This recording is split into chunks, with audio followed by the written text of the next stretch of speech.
station, Manx Radio. Moramai, good morning. This is Judith Lay welcoming you to Manx Radio and to the podcast of this week's edition of At Your Service. Manx Radio. On today's programme, Christmas goes live again in Douglas. Alex Brown has all the details. And speaking of details, our notice board is packed with services and events where you'll be made most welcome and you can share in the true spirit of Christmas. And Richard Littledale brings along another nativity set from his personal collection, this week with a particularly poignant story to tell. And we're starting something new today, an At Your Service bonus. Not just one podcast, but two. I'll tell you more about that a little later in the programme. Advent, the name given to these weeks leading up to Christmas, is a time for Christians to prepare to celebrate the birth of Jesus Christ, the Son of God. It's a season marked with some beautiful music, some reflective, some joyful, like this one. Lo, he comes with clouds descending.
Some stirring singing there from the St Michael Singers and the Advent hymn, Lo, He Comes with Clouds Descending. Douglas Town Centre Management, the organisation that supports the city's busy shopping centre, have once again invited churches of all denominations to work together to present an outdoor retelling of the Christmas story that everyone can enjoy during one of the late-night shopping evenings later this month. Coordinating it all, drawing churches and community groups together, and liaising with Douglas Town Centre Management is Pioneer Minister and Anglican priest Rev'd Alex Brown, who's back in the studio today to tell us all about it. It's really exciting. So we're going to be in Villiers Square once again, thanks to Tavia, who've given us the site for free again. Very, very generous of them. And this year we've got more community involvement than ever before. So there's the Unity Dance School, who are going to be there as the Angels. Again, dancing quite a high-impact song. That's very exciting. This year, the Manx Gateway Drama Group, who are an adult additional needs group, are going to be there, all as our characters in costume. So they're going to be Mary Joseph, wise men, innkeeper, shepherds. We've got some really, really fluffy sheep this year, Judith. They're really, really fluffy. I went to see them on the farm, and they're the fluffiest sheep I think I've ever seen in my life. And all of the sheep that will be there are actually available to buy as pets. Really? Yes, yes. So they bring in the ones that haven't yet been sold. They're the ones that will be there as our sheep. And if you like them, they're available to buy. Yes.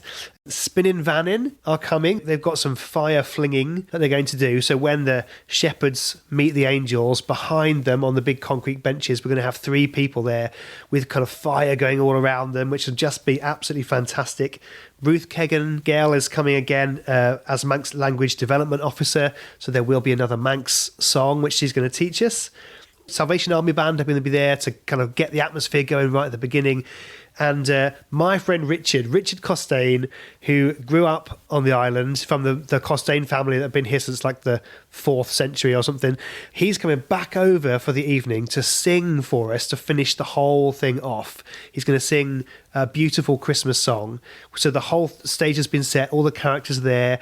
And as he's singing O Holy Night, from the back of the audience, the scouts and the guides are bringing in the Bethlehem Peace Light, which is this light which has been lit from a candle in Bethlehem itself and has travelled across the whole world, being lit by more and more people. Our scouts and guides went over to England and will get it, and they arrive on the island with that light the night before Christmas Live. So I said, could you come with the candle? And they said, yeah, sure. So when everything's finishing, we've got this beautiful song. We've all had this brilliant experience. A light literally from Bethlehem comes through the audience and comes and meets us on the stage. It's going to be a really powerful ending to what's going to be such a good, upbeat family event. Oh, and our giant camel puppet makes a return as well. The camel was very popular last year. It was very. Listening to you, Alex, you seem to have combined something that will entertain and lots of spectacle, but at the heart of it is the message of Christmas. It's the true message of the season. You blend the entertainment with the power of the story, that moment for engagement at a deeper level. Yeah, I think that's really important. I mean, I think we undersell how receptive adults and children are to having just a moment of pause to think about the message of the story, to think about our own lives, to think about why we're even here, and this peace light that comes in with the message of we can be these peace bringers to the world, whether you're a person of faith or not. Come celebrate this huge global story of the birth of Jesus that we celebrate here on the Isle of Man and across the world. And as part of that, reflect on yourself, what it is you think, what you believe.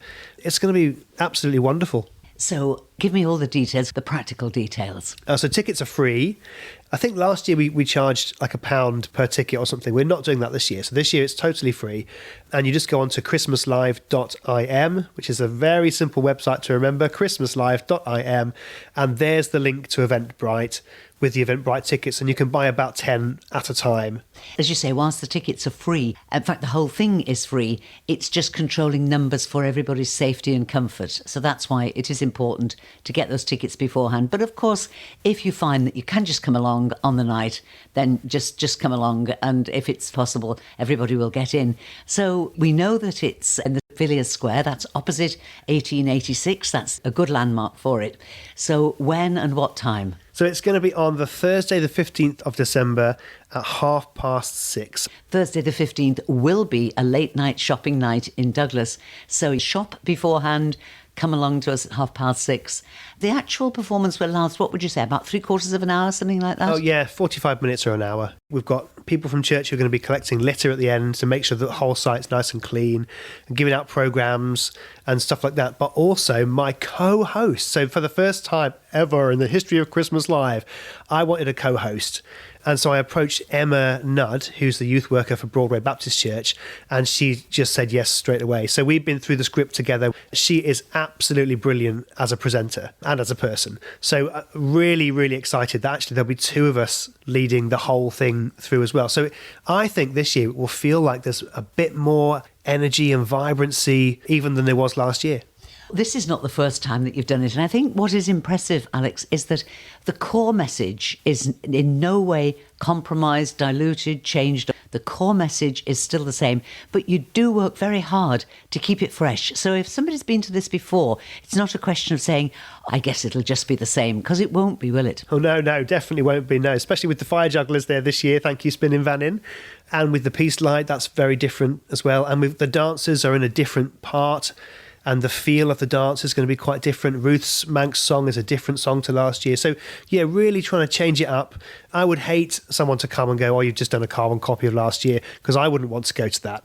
What would I want to go to that would enable me to connect with the story and enjoy myself and my kids to enjoy themselves? And that's how I try to kind of think about it. We get to revisit the Christmas story in a really contemporary way that feels entertaining but doesn't water down the importance of the story. I think there's something really powerful about sharing these stories year after year after year, that we give ourselves this marker where we say every single year I'm going to get myself in a place where I know God is going to be born again in me. For me, standing somewhere and talking about this story so that everyone can access it and everyone's invited into it is really, really important. It's a central part of the Christian faith, is that what God has done is not to be kept to ourselves as some kind of little secret that we have, like a secret God club we don't invite anyone into, but actually that we share this news with the whole world.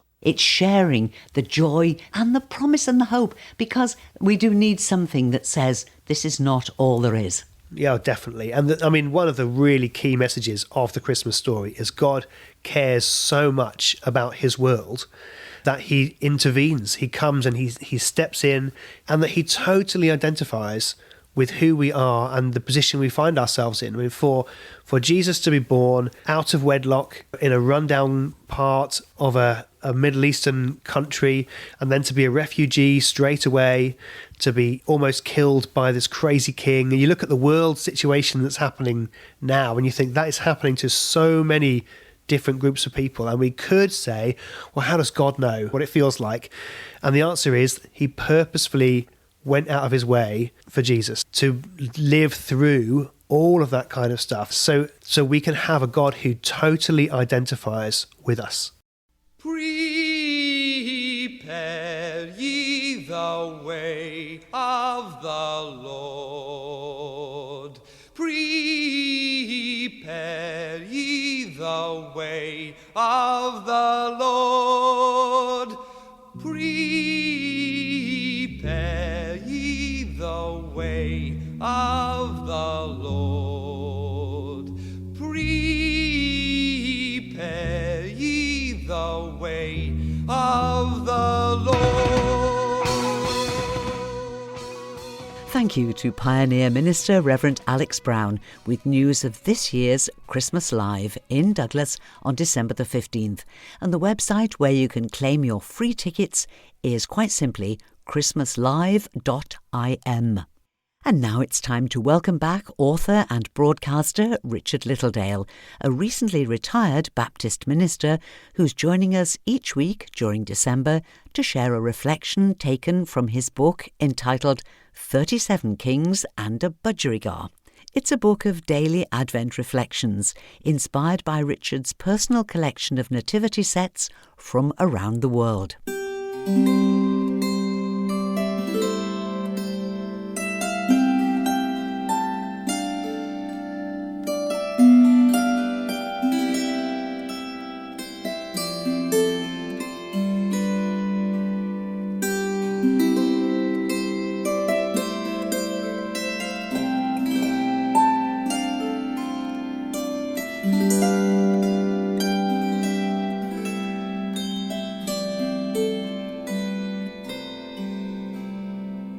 you remember when you were a small child and you used to make your Christmas cards for parents or family? They may well have a stash of them somewhere in a loft or a cupboard. You probably reached an age where you were embarrassed by the comparison between your homemade efforts and the professional ones on offer in the shops. You probably felt envious of the artist who made Mary and Joseph look like actual people, or who could paint a sheep without it being mistaken for a dog, for instance. My parents always told me that the homemade ones were more precious, but I never believed them at the time. I do now. Without a doubt, the most precious nativity set I own cost me nothing. It is a homemade set, turned on a lathe from old pallets and the remains of a broken fence. It has 11 figures in all, including 2 cylindrical sheep alongside their minders, an angel, 3 kings, and the Holy Family. None of the figures has a face, although the way the grain has come out on the Mary figure, it looks as if she is peeping out from beneath a headscarf. There are no figures quite like them in the entire world, and I love them. The reason for my love of them, though, is not just to do with the figures themselves. They were presented to me on the 16th of December 2017, as I faced the hardest Christmas of my life.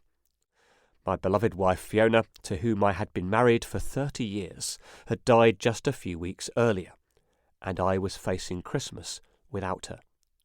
Knowing this, the craftsman behind the set had spent many an hour in his workshop producing these figures just for me. They came with a gift label for Richard and Fiona in Heaven.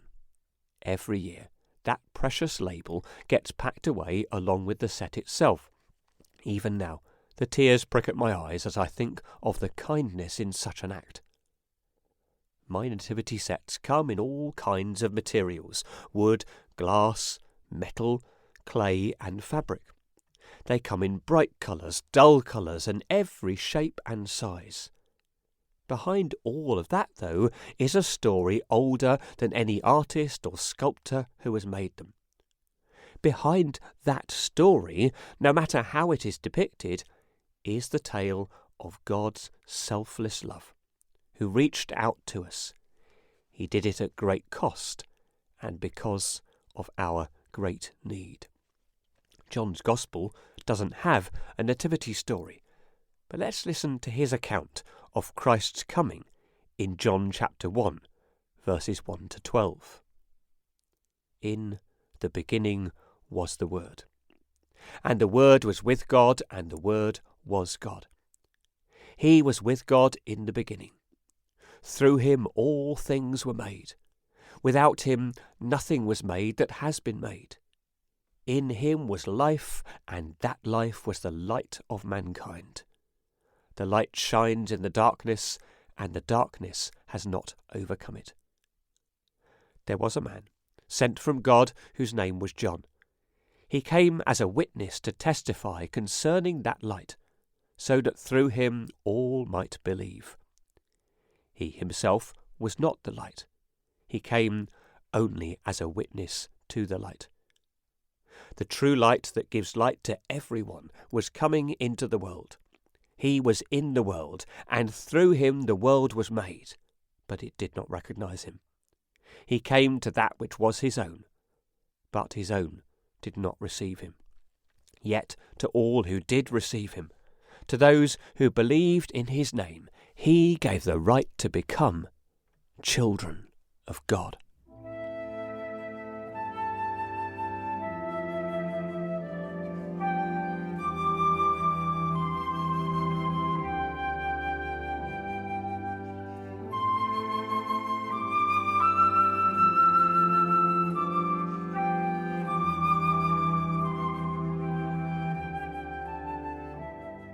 Christ comes as God's shaft of light to pierce the darkness, for no other reason than that he loves us.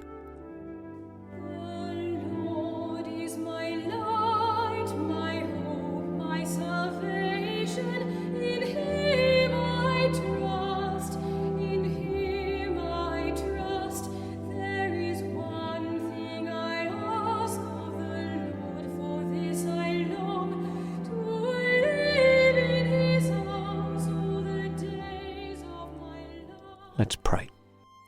Dear God, help me to remember today that I am loved.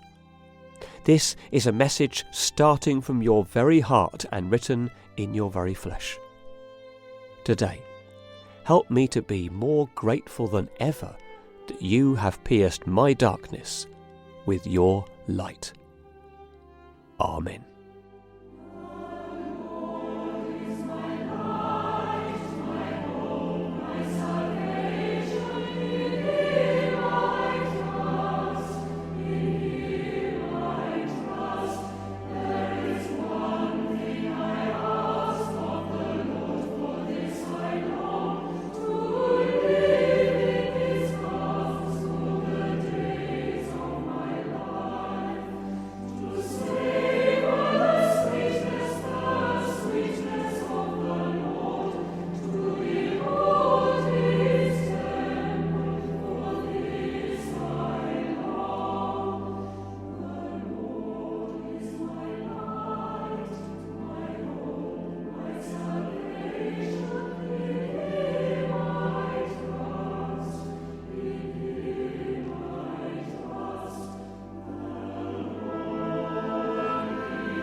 Thank you, Richard Littledale. And if you go to the podcast of this programme, you can see a photograph of the nativity set Richard was describing. You can also see it in Richard's book, 37 Kings and a Budgerigar. It's on sale in Church's Bookshop inside St Thomas's Church near the Gaiety Theatre here in Douglas. Open from 11am to 5pm each day except Sunday. And Richard will be back next week with another nativity set and another reflection to share. And now let's take a look at that packed notice board I mentioned earlier. And we start with 2 Christingle services. There's a Christingle service in St Catherine's Church in Port Erin this afternoon at 4 o'clock. And there'll also be a Christingle service at the Cool Chapel on the Cool Road at the edge of the Isle of Man Business Park tonight at 6:30. It's in aid of the Children's Society. Both of these will be family services and an opportunity to make a Christingle and start your countdown to Christmas. And if you'd like to sing some carols, you'll be very welcome at Port St Mary Methodist Church tonight at 6:30 for a carol service led by Reverend Dr. Sean Turner. And the same church, Port St Mary Methodist Church, will host the RNLI carol service next Sunday, December the 11th at 3 o'clock. Moving on to tomorrow, Monday, December the 5th, it's a Super Monday in Colby Methodist Church Lounge. Pop in for homemade soup and fresh bread served between noon and 1 o'clock tomorrow. No charge, but donations to help with costs would be welcome. And tomorrow evening, the Tallis Consort present an evening of festive music and verse at 7:30 in St Mary's Roman Catholic Church on Hill Street here in Douglas. Admission is free. But if you're not able to be there in person, don't forget that all services and concerts in St Mary's are live streamed via their website, manxcatholic.org. The live stream button is easily visible on the home page. The camera is permanently switched on, but the sound is only turned on before a service or a concert. On Tuesday the 6th, there's a Christmas coffee morning in Port Erin Methodist Church Hall with festive stalls and a raffle, open from 10 till 11:30. And also in Port Erin Methodist Church on Wednesday the 7th, there'll be a Warm Spaces community jumble sale, open between 2 and 3:30. And all the money raised will support the provision of warm spaces in the local community. Back to Tuesday the 6th, and everyone's welcome to a community Christmas film night in Castletown Methodist Church. It starts at 7 p.m. and admission is free. On Friday the 9th, there's a soup lunch in Port St Mary Methodist Church, served between noon and 1:30, and this will be followed at 3 o'clock by a crafternoon. Bring along your own craft work or choose something new from one of the crafts that'll be there for you to try. The next meeting of the Justice Choir is in Sulby Methodist Church at 7 o'clock this Friday, December the 9th. New faces are always welcome, no auditions are needed, just turn up. It's £3 per session, including refreshments. And as this is the last session before Christmas, the refreshments might include a mince pie. The Justice Choir is under the direction of Louise Whiteleg and Krista McCartney, and it will resume again in January. Next Saturday, the 10th of December, Colby Methodist Chapel have their Christmas fair open from 10 a.m. until noon. All kinds of stalls, including crafts, cakes and gifts, and there'll be refreshments, including croissants and tea cakes. And looking ahead now to next Sunday, December the 11th, Baldrine Chapel welcomes everyone to their carol service at 11 o'clock next Sunday morning. Bride Sunday School have their Christmas nativity next Sunday the 11th at 2:30, and it'll be followed by refreshments. Next Sunday afternoon at 3 o'clock, you're invited to the Cathedral in Peel for their traditional and very popular festival of 9 lessons and carols with choir and choristers. And finally, next Sunday evening, Manx Voices will be in concert in St George's Church here in Douglas. Their Christmas concert is called Music of the Americas and will feature not only the choir but piano and organ music from Graham Kirkland. The concert in St George's next Sunday night starts at 7:30, and tickets for adults are £7, but just £1 for all accompanied school-age children, and the concert will be followed by light refreshments. Well, at the start of the programme I said we were doing something new, and this is it. I have the pleasure of meeting some remarkable people with great stories to share, but just not enough time to fit everything into one weekly edition of the programme. So, every few weeks, there'll be an extra podcast of something I think you'll enjoy that's not been featured in the main programme. The first of them will be there later this morning. Just go to our website, manxradio.com, and in the podcast menu, you'll find the podcast for this programme alongside another shorter podcast at your service extra. And in the first episode, you can join QE2 high school students Kitty, Grace, Calvin and John as they tell you their story. Do please listen if you can. I know that you'll be interested and inspired. Well, at the time, I thought it was a bit of an ambitious goal, but at the moment, I'm really, really worried that my hair is not going to be here by February. But to be perfectly honest, if I had to shave my head for anything, I would like it to be for charity. And that was a little sneaky preview of our shorter podcast, At Your Service Extra, available at manxradio.com. And that's all that we have time for now, but I'll be back tonight at 9 o'clock for Sundown. Easy listening music to round off your weekend, and I'd love you to join me if you can. Do please email me if you've got items for the notice board, judithlay@manxradio.com. And until whenever we meet again, this is Judith saying thank you for listening, and I wish you and those you love a blessed and peaceful Advent week, and a very good morning.